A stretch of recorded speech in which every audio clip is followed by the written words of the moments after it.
It's not like you get dropped into a pit of hellfire.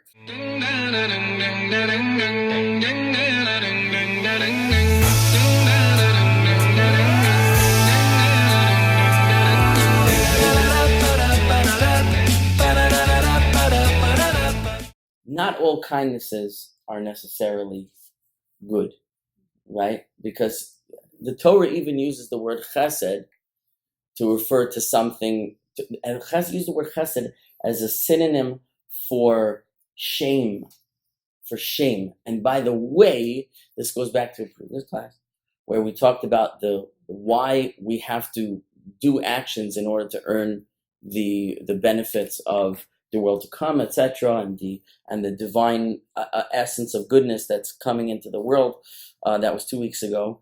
Is we said that we have to sort of be godlike, and I'm not going to rehash that class, but the word that's used in the literature for the feeling of getting a handout, like you come before God and you haven't earned it, and so God says, "Listen, I'm all beneficent, so I'm going to give it to you anyway," right?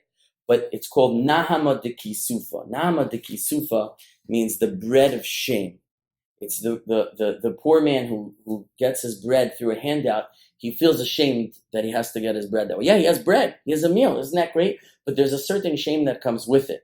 So, this is very deep when you think about the experience of the next world and like, is God a punishing God? But it's not really. It's just, and Yechezkel, I was just reading this week in Yechezkel where he says, I'm going to be so good to you in the end of days when you didn't return that goodness to me over the course of history. God says, I'm going to shower you with so much goodness, you're going to be ashamed, right? That's how God sort of describes his own punishment. The punishment is like, it's going to be so good, you're going to be ashamed that you didn't really do anything to deserve it, right?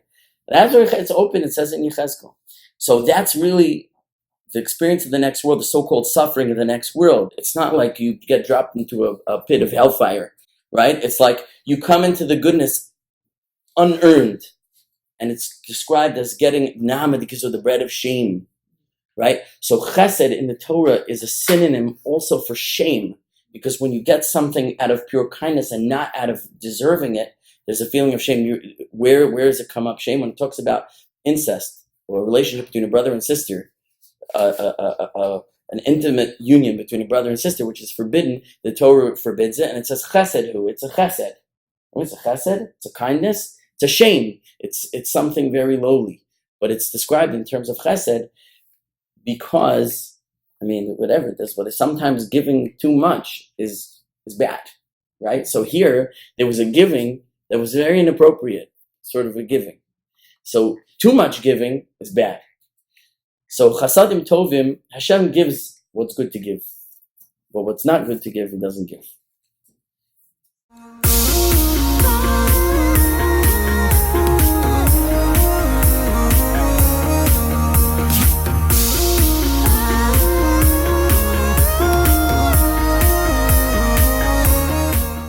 I'm going to shower you with so much goodness, you're going to be ashamed.